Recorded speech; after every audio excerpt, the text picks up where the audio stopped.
Assalamualaikum warahmatullahi wabarakatuh. Selamat pagi untuk kita semua. Di sini kami dari kelompok 3 yang beranggotakan saya sendiri selaku moderator Aisyah Aryuni dan juga teman saya Ninisa Cahya Pratiwi. Di sini kami akan mempresentasikan makalah taksonomi vertebrata dengan dosen pengampu Ibu Aza Nuzulwah Putri dengan materi tetrapoda kelas amfibia ordo Anura. Baiklah, untuk tidak memperpanjangkan waktu, di sini saya akan membacakan materi yang akan kita bahas pada pertemuan kali ini. Yang pertama ada deskripsi ordo Anura, morfologi ordo Anura, sifat biologi ordo Anura, sistem reproduksi ordo Anura, taksonomi ordo Anura, dan manfaat dan kerugian ordo Anura. Baiklah, untuk materi pertama akan dijelaskan oleh teman saya Ninisa. Kepada Ninisa, saya persilakan. Baik, terima kasih moderator. Baik, di sini kita akan membahas mengenai deskripsi ordo Anura. Nah, ordo Anura itu adalah katak dan kodok, merupakan kelompok dari kelas amfibia yang tidak memiliki ekor. Umumnya hidup di air dan tempat yang lembab di darat. Katak dan kodok masuk ke dalam kelompok tersebar dan paling terkenal di antara 3 kelompok amfibia. Saat dewasa, mereka tidak lagi memiliki ekor, berbeda dari amfibi lainnya. Bangsa Anura paling umum dijumpai di Indonesia.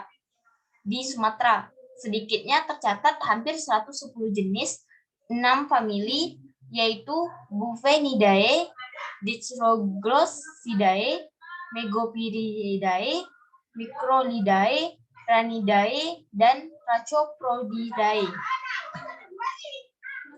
Nah, teman-teman, ini gambar yang pertama itu merupakan katak. Katak ini termasuk dalam ordo Anura. Kemudian yang kedua ini adalah kulit katak. Ini kulit katak, yang sebelahnya lagi kulit kodok. Tekstur kulit katak itu lebih licin, sedangkan kulit kodok itu seperti ada benjolan-benjolan. Kulit Anura itu umumnya polos dan halus tanpa sisik atau rambut untuk melindunginya. Kulit dapat ditembus air, meskipun ada banyak kelenjar mukosa yang membantu menjaga kulit tetap lembab. Kebanyakan Anura cepat mengalami kekeringan jika tidak berada di tempat lembab. Nah, kemudian ini gambar yang ketiga. Gambar yang ketiga ini merupakan tipe-tipe kaki spesies Anura. Katak dan kodok itu memiliki 4 jari di kaki depan dan 5 jari di kaki belakang. Umumnya ordo Anura itu memiliki 3 tipe kaki, yaitu yang pertama ini tipe cakar, yang kedua cakram, dan yang ketiga ini selaput. Pada banyak spesies, khususnya yang banyak hidup di air, ada selaput kulit di antara jari. Banyak katak yang tinggal di pohon memiliki bantalan perekat berbentuk cakram di ujung jari, membuat mereka dapat kuat mencengkram kaki ke permukaan vertikal yang licin.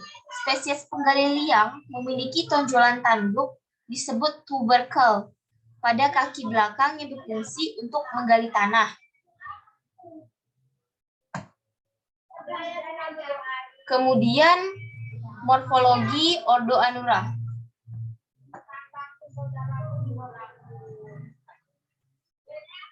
Bring ordo Anura. Nama Anura mempunyai arti tidak memiliki ekor. Seperti namanya, anggota ordo ini mempunyai ciri umum tidak mempunyai ekor. Kepalanya bersatu dengan badan, tidak mempunyai leher dan tungkai berkembang baik. Tungkai belakang lebih besar daripada tungkai depan. Hal ini mendukung pergerakannya, yaitu dengan melompat. Morfologi katak berbeda-beda, tergantung pada habitatnya. Misalnya, pada katak pohon itu termasuk ke famili Racophrodidae. Katak ini memiliki piringan atau disk pada ujung jarinya untuk membantu dalam memanjat. Kemudian ada kata akuatik atau semi-akuatik, seperti famili Ranidae, memiliki 11 selaput di antara jari-jarinya yang berfungsi untuk membantu dalam berenang. Kemudian ada kata terestrial, tidak memiliki selaput ataupun piringan, tetapi cenderung memiliki warna yang menyerupai serasah atau lingkungan sekelilingnya, seperti pada genus Bufonidae dan genus Megopyris. Kurisni ini menurut Kurisni et al. Ini gambar A merupakan bentuk kaki depan katak pohon hijau. Sedangkan pada gambar B ini merupakan jari tangan yang berselaput penuh kecuali pada jari pertama.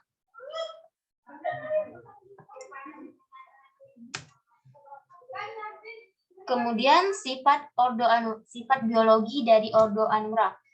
Sifat biologi Ordo Anura ini banyak sekali, yaitu yang pertama, nama Anura itu mempunyai arti tidak memiliki ekor. Kemudian tungkai belakang lebih besar daripada tungkai depan. Ada pada beberapa famili terdapat selaput di antara jari-jarinya. Kemudian membran timpanum terletak di permukaan kulit dengan ukuran yang cukup besar dan terletak di belakang mata. Kemudian kelopak matanya dapat digerakkan. Matanya cukup besar dan berkembang dengan baik.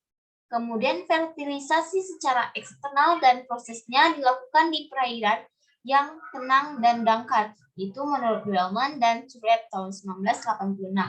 Kemudian Anura mudah dikenali dari tubuhnya yang tampak seperti berjongkok dengan 4 kaki untuk melompat, leher yang tidak jelas dan tanpa ekor. Kaki belakangnya berfungsi untuk melompat, lebih panjang dari kaki depan yang pendek dan ramping, dan berguna untuk melompat mencari mangsa atau melarikan diri. Kemudian, kaki depan memiliki 4 jari, tetapi kaki belakang memiliki 5 jari. Jari kaki hampir semua berselaput. Selaput ini bervariasi dari tiap jenis.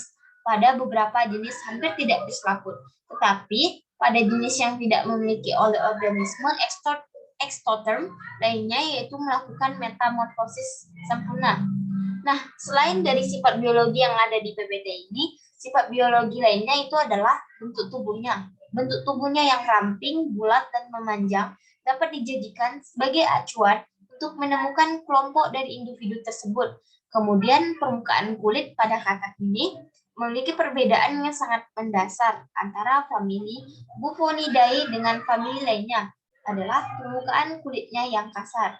Umumnya, pada setiap jenis katak ini memiliki tekstur permukaan kulit yang khas dan berbeda dengan jenis lainnya. Baik, saya kembalikan kepada moderator. Baik, terima kasih Ninisa. Di sini saya akan melanjutkan penjelasan dari Ninisa tadi dengan materi sistem reproduksi dari Ordo Anura. Nah, teman-teman bisa lihat pada gambar.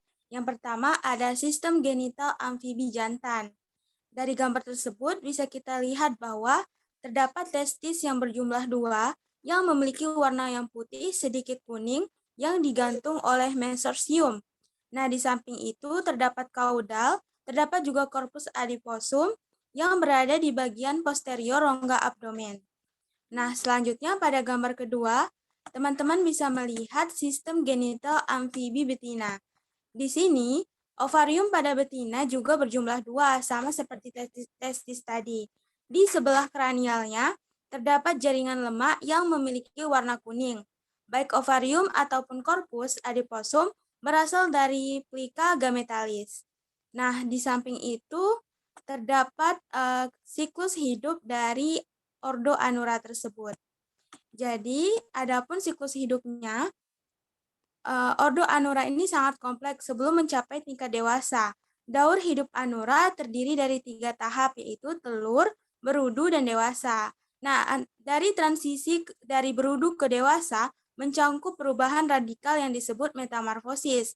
Metamorfosis ini merupakan proses biologis suatu organisme yang ditandai dengan terjadinya perubahan bentuk tubuh secara bertahap yang dimulai dari telur, kemudian mengarah sempurna dengan melibatkan perubahan bentuk atau struktur melalui pertumbuhan dan perkembangan sel. Next, Tiwi. Nah, selanjutnya kita akan mempelajari tentang taksonomi ordo Anura. Di sini yang pertama ada famili Bufonidae. Famili ini mempunyai persebaran yang sangat luas di Indonesia, beranggotakan sekitar 55 jenis di kawasan Indo-Australia, 18 jenis diantaranya terdapat di Sumatera. Dan untuk famili Bufonidae dicirikan dengan tubuh besar dengan bintil-bintil hampir di seluruh permukaan tubuh. Teman-teman bisa melihat gambar tersebut, itu merupakan salah satu spesies dari Bufonidae dengan nama spesiesnya yaitu Dutacarpus melanosticus. Nah, selanjutnya ada famili Dicroclosidae. Kata ini beranggotakan 5 marga, yaitu ada Fageveria haplobartacus, Ingerena limoneketes, Ochidoziga, dan Ochidoziga. Jadi 3 marga ini terdapat di Sumatera dan juga tersebar luas dari India, Cina sampai ke Papua. Untuk famili ini dicirikan dengan tubuh yang berukuran besar, moncong menjudut tajam, kaki belakang panjang, dan kuat berselaput renang penuh sampai piringan sendi. Untuk tekstur kulitnya halus di seluruh permukaan tubuh, warna merah kecoklatan sampai coklat, biasanya terdapat garis-garis berwarna coklat gelap dari lubang hidung sampai mata. Nah, untuk spesiesnya, teman-teman bisa lihat pada gambar tersebut, itu merupakan spesies dari Limnocetes bilti. Baik, selanjutnya ada famili Megopiridae. Famili ini merupakan famili katak serasah yang dianggap masih sangat primitif. Hidupnya di antara serasah dan dedaunan yang kering. Di Kalimantan, kata ini dikenal dengan katak bertanduk, merupakan salah satu contoh dari famili ini yang dicirikan dengan kepala besar, tekstur tubuh gemuk dan pendek, mata tertutup oleh kelopak mata yang berbentuk kerucut atau perpanjangan dermal. Nah, dermal matanya sama dengan moncong. Untuk tekstur kulit kata ini, dia halus kecuali pada lipatan dorsolateral dan beberapa tonjolan di bagian belakang. Nah, teman-teman bisa melihat gambar dari famili Megopiridae yaitu dengan spesies Megopirus nasuta. Baik, untuk famili selanjutnya ada famili Microhylidae. Famili ini beranggotakan sekitar 27 marga di kawasan Indo-Australia. 9 marga terdapat di kawasan Sunda, yaitu ada Cauela, Caperina, Gastropyronoides, Calopirnus, Calaula, Metapyrus, Microphylla, Micryleta, dan Pyrinella. Untuk famili ini dicirikan dengan katak bermulut sempit, umumnya berukuran kecil sampai sedang, menempati habitat dari daerah perkotaan, perkebunan, padang rumput, sampai juga hutan primer. Nah, untuk nama spesiesnya di sini bisa teman-teman lihat pada gambar dengan nama Pyrinella pulchara. Baik, untuk ordo selanjutnya untuk famili selanjutnya ada famili Ranidae. Famili ini merupakan katak yang persebarannya sangat luas di Indonesia, diwakili oleh 16 marga.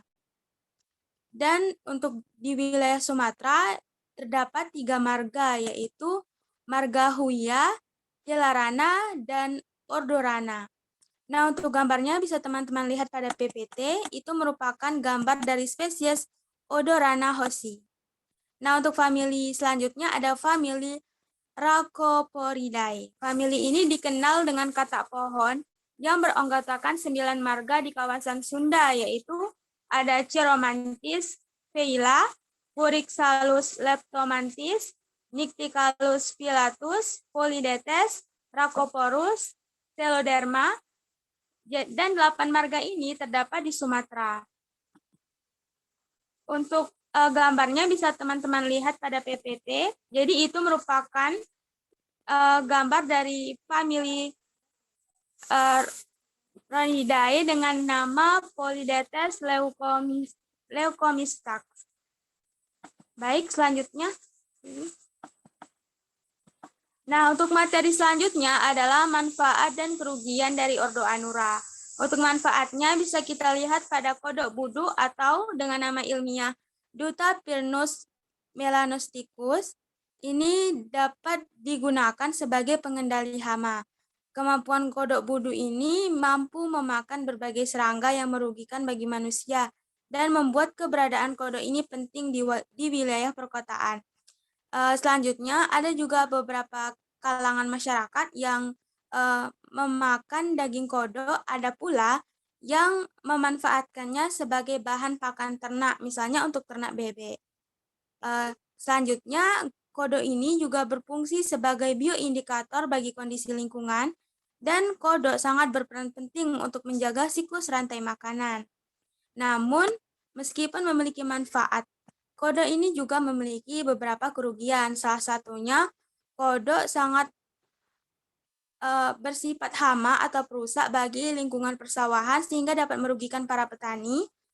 Kodok juga dapat membawa parasit yang tumbuh dari dalam tubuhnya, dan kodok dapat mengurangi nilai keindahan yang ada dalam lingkungan.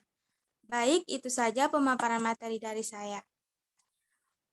Baiklah teman-teman, karena berakhir pemaparan materi dari saya, maka itu tadi penjelasan materi tentang Ordo Anura dari kelompok kami. Jika ada kata-kata yang salah, kami mohon maaf yang sebesar-besarnya. Dan untuk sesi tanya jawab akan kita lanjutkan via Telegram. Sekian dari saya. Terima kasih. Wassalamualaikum warahmatullahi wabarakatuh.